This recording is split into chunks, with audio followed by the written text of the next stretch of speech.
नमस्कार मेरे प्यारे बच्चों, आप सभी का हमारे इस YouTube चैनल में स्वागत है। आज मैं आप सबके लिए क्लास 11 वालों के लिए या जो लोग कॉम्पिटिटिव एग्जाम दे रहे होंगे उनके लिए मैं एक ऐसा वीडियो बनाने चल रहा हूं जिसमें आप सभी लोग एक ऐसा तरीका पाएंगे जिससे आप बड़े आसानी से न्यूमेरिकल्स को सॉल्व कर सकते हैं। आप सभी लोगों को पता होगा कि मैं क्लास 11 का मूल कॉन्सेप्ट का वीडियो बना रहा हूं और आप सभी लोगों को मैंने हर एक वीडियो में एक एक टाइप के न्यूमेरिकल्स को करने का तरीका सिखाया है। और आज मैं फिर से आपके लिए एक ऐसा वीडियो लेके आया हूं जो न्यूमेरिकल करने के लिए एक रामबाण होगा। मैं इसलिए कह रहा हूं क्योंकि अभी तक आपने केमिकल रिएक्शन पर बेस्ड जो न्यूमेरिकल था कहीं न कहीं उसे आपने सॉल्व किया, तो आपको याद होगा केमिकल रिएक्शन बैलेंस हो तभी सॉल्व किया, यानी बैलेंस केमिकल रिएक्शन रहेगा तभी प्रॉब्लम को सॉल्व कर रहे हैं। लेकिन आज मैं आपको एक ऐसा ट्रिक बताने चल रहा हूं कि रिएक्शन जो बैलेंस नहीं हो या बैलेंस करना इम्पॉसिबल हो, हम उनसे रिलेटेड प्रॉब्लम्स को कैसे सॉल्व करेंगे वो तरीका आज मैं सीखने वाला हूं और आपको सिखाऊंगा और आप इसे करेंगे, मैं इतना दावा करता हूं। मैं फिर से एक बात बता रहा हूं कि अभी तक आपने केमिकल रिएक्शन पर बेस्ड ऐसे न्यूमेरिकल्स को देखा जिसमें हम रिएक्शन को बैलेंस करें। रिएक्शन बैलेंस रहेगा तभी प्रॉब्लम को सॉल्व करेंगे। लेकिन आज मैं आपको एक ऐसा तरीका सिखाने चल रहा हूं जिसमें अगर कोई रिएक्शन बैलेंस नहीं हो रहा है, बैलेंस करना थोड़ी डिफिकल्टी है या उसे हम बैलेंस कर ही नहीं सकते, that is impossible for me, I can not balance such type of reaction, then हम इस टाइप की प्रॉब्लम्स को कैसे सॉल्व करेंगे, इनके न्यूमेरिकल्स को कैसे सॉल्व करेंगे, उसका आज आपको ट्रिक मिलने वाला। और इसके लिए एक साइंटिस्ट था जिसने, आप बता सकते हैं कि वो साइंटिस्ट क्या किया, principle of conservation of atom theory को बनाया। मैं उसी को आज बताने चल रहा हूं, ध्यान से सुनिएगा। आज आप सभी लोगों को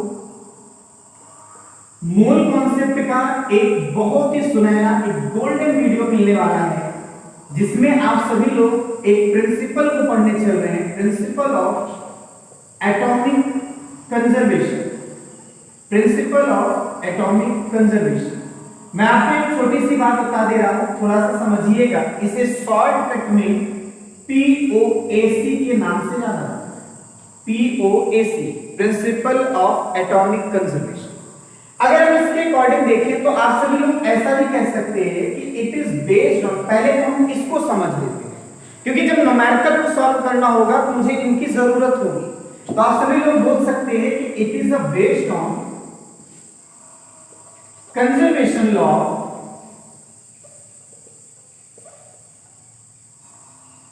मास।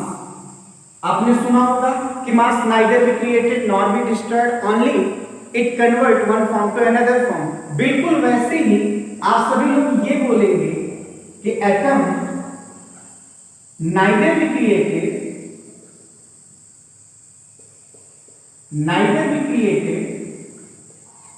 Not be destroyed, only it can convert one form to another form। ये एक फॉर्म से दूसरे फॉर्म में कन्वर्ट हो सकता है। हम सभी लोग इसी को क्या नाम देते हैं, कौन सा, प्रिंसिपल ऑफ एटॉमिक कंजर्वेशन। बात मेरी समझ आ गई। अच्छा, इस लॉ के बारे में मैं छोटी सी बात बताऊं तो सबसे पहले आप ध्यान दीजिए, इसके नाम में एक वर्ड है एटॉमिक, मतलब आप ये ध्यान दीजिएगा कि ये लॉ जो है स्पेशली एटम पर लगेगा। आप याद रखिएगा कि सच type of law is applied on only atom, केवल एटम पर लगने वाला होगा। तो आप बोल सकते हैं अप्लाई ओनली एटम। अब मन में आ रहा होगा किस टाइप के एटम, तो याद रखिएगा ये उस टाइप के एटम पर लगेगा जो एटम 100% कंज्यूम्ड हो गया हो, मतलब वो एटम लेफ्ट हैंड साइड से 100% राइट हैंड साइड में चला गया होगा, रिएक्टेंट से क्या चला गया होगा, प्रोडक्ट साइड चला गया होगा। मतलब आप बोल सकते हैं सच type of atom which totally consumed, जो टोटली क्या हो चुका हो, कंज्यूम्ड हो चुका हो, ये उस टाइप के एटम पर लगेगा। ये बात हमारी ध्यान में रखिएगा। तो ये आपके पास है प्रिंसिपल ऑफ एटॉमिक कंजर्वेशन, और हम सभी लोग कैसे अप्लाई करेंगे उन सारी चीजों को समझेंगे। हम पहले एक एग्जांपल से उसको समझने वाले हैं कि हम प्रिंसिपल ऑफ एटॉमिक कंजर्वेशन को अप्लाई कैसे करेंगे। प्रिंसिपल ऑफ एटॉमिक कंजर्वेशन को अप्लाई कैसे किया जाना चाहिए, कैसे हम उसको अप्लाई करेंगे, मैं उसका तरीका बता रहा हूं एक एग्जांपल से। आप ध्यान दीजिएगा, जैसे मान लीजिए हमारे पास एक रिएक्शन है H2S HNO3, और इनसे जो बन रहा है वो ध्यान दीजिए NOS प्लस मान लीजिए H2O बना हुआ है, ठीक है। ये आपके पास एक छोटा सा क्या है, रिएक्शन। अगर आप ध्यान से देखेंगे तो ये रिएक्शन आपका अनबैलेंस्ड इक्वेशन, कहेंगे ये अनबैलेंस्ड इक्वेशन है। आप बात को समझिएगा, ये अनबैलेंस्ड केमिकल इक्वेशन है, आपको समझ आ रहा है। और मैं आपको कह क्या रहा हूं कि अभी तक आप केमिकल रिएक्शन पे ऐसे न्यूमेरिकल को सॉल्व किया है जहां पर बैलेंस केमिकल रिएक्शन होना चाहिए, लेकिन आज आपको मैं एक ऐसा ट्रिक सिखाने चल रहा हूं कि अगर रिएक्शन अनबैलेंस रहेगा या अगर कोई रिएक्शन कभी बैलेंस किया ही नहीं जा सकता तो मैं उसको भी सिखाऊं कैसे सॉल्व करना होगा। जैसे अगर हम इस रिएक्शन की बात करें तो ये तो अनबैलेंस है। अभी मैंने एक वर्ड बोला कि अगर कोई ऐसा रिएक्शन मिले जिसे कभी जिंदगी में आप अनबैलेंस मतलब बैलेंस ना कर सकें, उसे बैलेंस करना इम्पॉसिबल होगा। जैसे अगर मान लीजिएगा मैं आपसे ये कहता हूं कि जिंक प्लस, सपोज कर लीजिए यहां पे कुछ भी हो, यहां पे कोई भी चीज हो, मान लीजिए H2EX हो, और यहां पर मैं लिख देता हूं कॉपर प्लस Al2O3। अगर मैं इस रिएक्शन की बात बताऊं आपसे तो आप बताइए क्या इस रिएक्शन को कभी आप बैलेंस कर पाएंगे? नहीं। रिएक्टेंट के साइड तो कॉपर है नहीं, तो प्रोडक्ट में कहां आ गया? एल्यूमिनियम यहां है नहीं, तो यहां कैसे आ गया? तो ये बैलेंस करना हमारे लिए क्या होगा? इम्पॉसिबल होगा। और ऐसे टाइप के रिएक्शन के प्रॉब्लम्स को भी आप सॉल्व कर सकते हैं POAC से। ये बड़ा इंपॉर्टेंट है, मेरी बात समझ आ रही है? यानी प्रिंसिपल ऑफ एटॉमिक कंजर्वेशन से आप ऐसे रिएक्शंस की प्रॉब्लम्स को सॉल्व कर सकते हैं जिन रिएक्शंस को हम बैलेंस ना करें या बैलेंस करना क्या हो, इम्पॉसिबल, डिफिकल्टी हो, उनको बैलेंस करना थोड़ा सा डिफिकल्ट हो, तो हम उन प्रॉब्लम को सॉल्व कर सकते हैं। ये प्रिंसिपल ऑफ एटॉमिक कंजर्वेशन हमने ये आपको बताया। अब प्रिंसिपल ऑफ एटॉमिक कंजर्वेशन को अप्लाई कैसे किया जाता है मैं वो सिखा रहा हूं, उसे आपको सीखने की जरूरत है, थोड़ा सा ध्यान दें।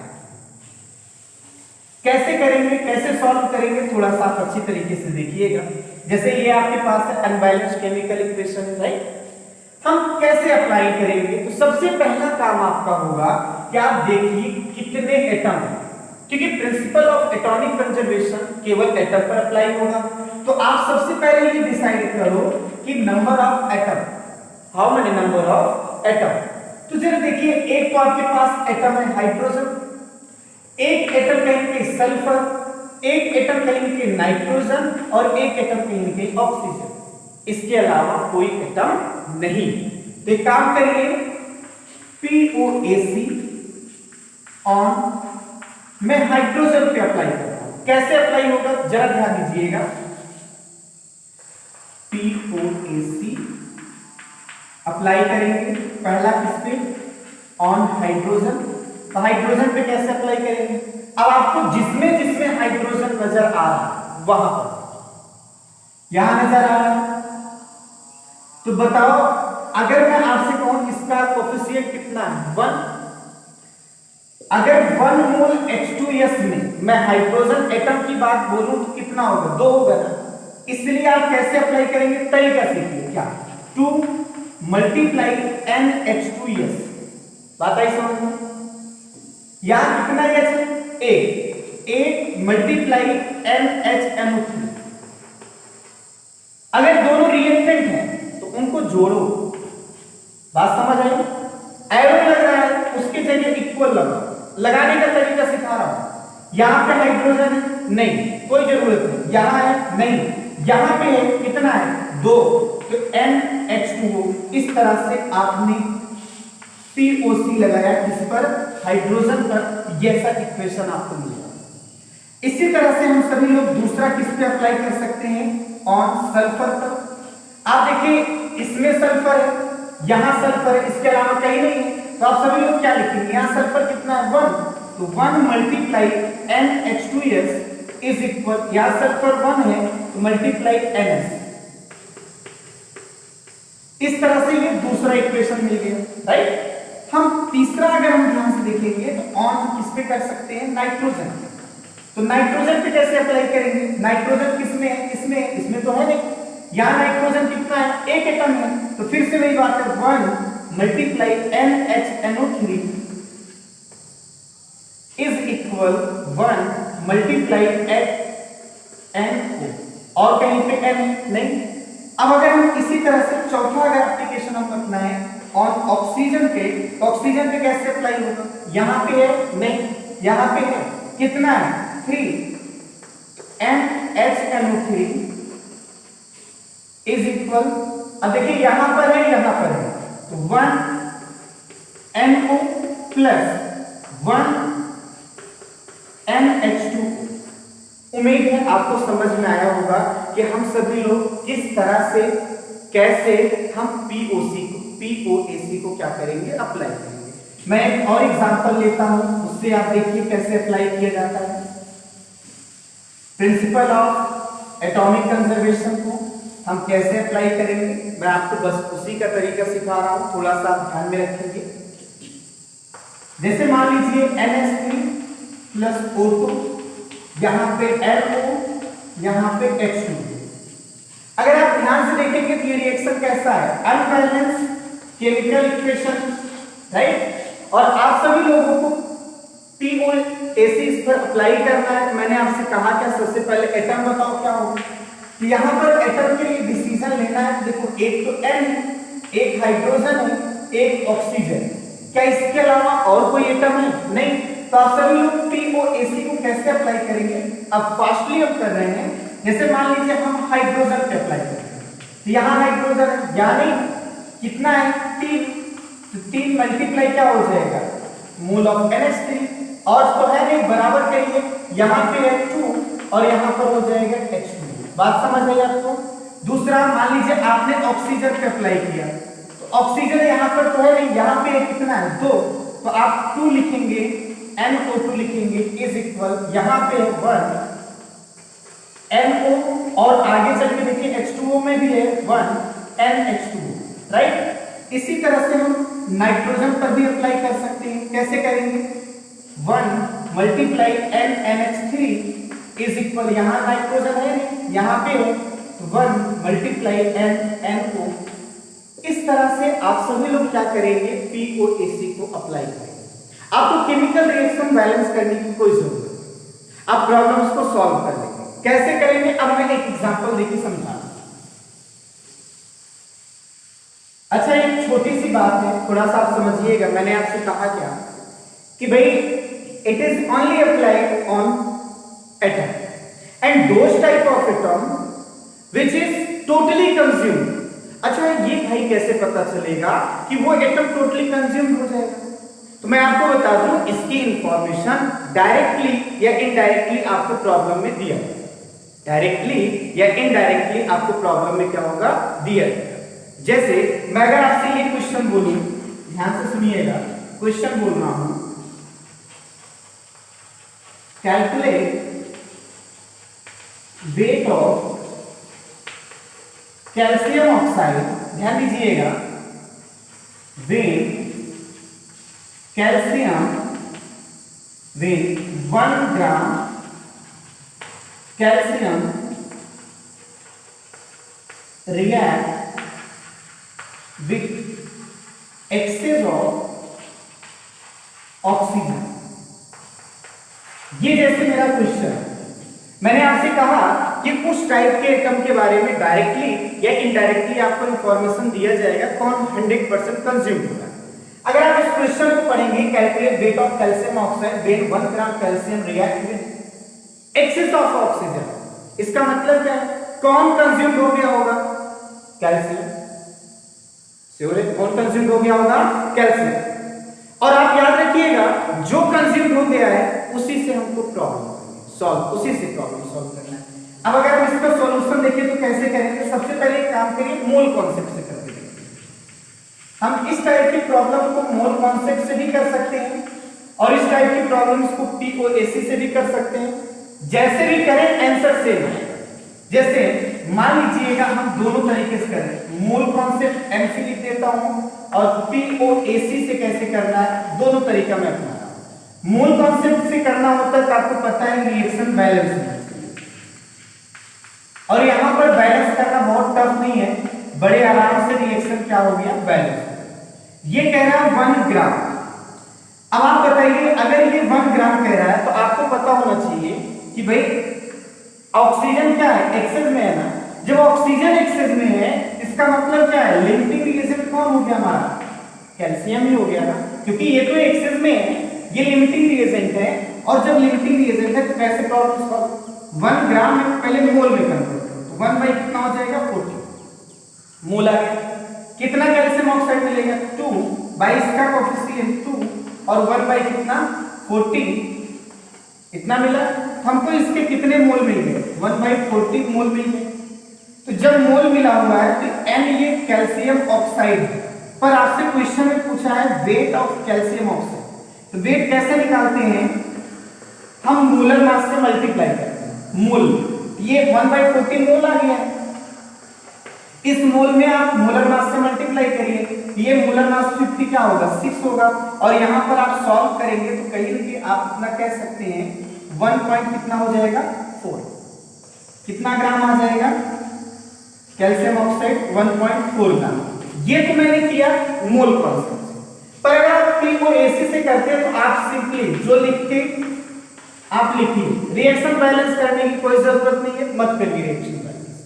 आपको कैल्शियम ऑक्साइड पूछा है तो आप कैसे करेंगे, तो लेकिन एक चीज आप कर लीजिए, क्या, यहाँ पे इसका मोल हमको पता है कितना, 1 ग्राम। फिलहाल चलिए ठीक है, कैसे करेंगे, तो आप POAC अपनाइए। किस पर अपनाएंगे बोलिए, किस पर, कैल्शियम। तो कैल्शियम यहाँ कितना है, 1 मल्टीप्लाई कैल्शियम का मोल, यहाँ तो है नहीं, 1 मल्टीप्लाई क्या चीज, कैल्शियम ऑक्साइड। उम्मीद है समझ आ रहा होगा कैसे अप्लाई किया गया। मोल ये है तो कैल्शियम का मोल बराबर क्या होगा, given mass by molar mass बराबर, यहाँ देखो गिवन मास मुझे नहीं पता, इस डिवाइडेड बाय इसका मोलर मास कितना होता है, 56। इसको इधर लेके आइए, 56 बाई 40, आपको याद होगा यही आपका आंसर है 1.4। यानी मेरे कहने का मतलब है कि अगर आप सभी लोग मोल कॉन्सेप्ट से करना चाहें तो भी कर सकते हैं, POAC से करना चाहें तो भी कर सकते हैं। और मैंने इतने न्यूमेरिकल आपको बता दिया है कि आप केमिकल रिएक्शन पर बेस्ड न्यूमेरिकल्स को आसानी से सॉल्व कर सकते हैं। मैंने आपको तरीका सिखाया है और आज भी ये सिखाने की कोशिश कर रहा हूँ कि आप किसी चीज को रटिए मत, खास कर समझिएगा। और मैं इतने दावे के साथ बोल रहा हूँ कि आपके यहाँ CBSE स्कूल में किसी भी जगह पे मोल कॉन्सेप्ट पहले वाले चैप्टर को, केमिस्ट्री के पहले वाले चैप्टर को बहुत अच्छे से नहीं पढ़ा। मैं इसलिए बोल रहा हूं क्योंकि मैंने देखा बच्चों की शिकायतें आती रहती हैं। बस इसी के साथ आप सबसे बस इतना उम्मीद करता हूं कि आपको ये चीज समझ में आया होगा। कोई समस्या हो, कोई प्रॉब्लम हो, आप मुझे कमेंट बॉक्स में कमेंट कर सकते हैं। मेरे वीडियो पर मेरा मोबाइल नंबर है, आप उससे देख सकते हैं। व्हाट्सएप नंबर पे कांटेक्ट कर सकते हैं अगर कोई समस्या होती है तो आज के लिए बस इतना ही। Thank you.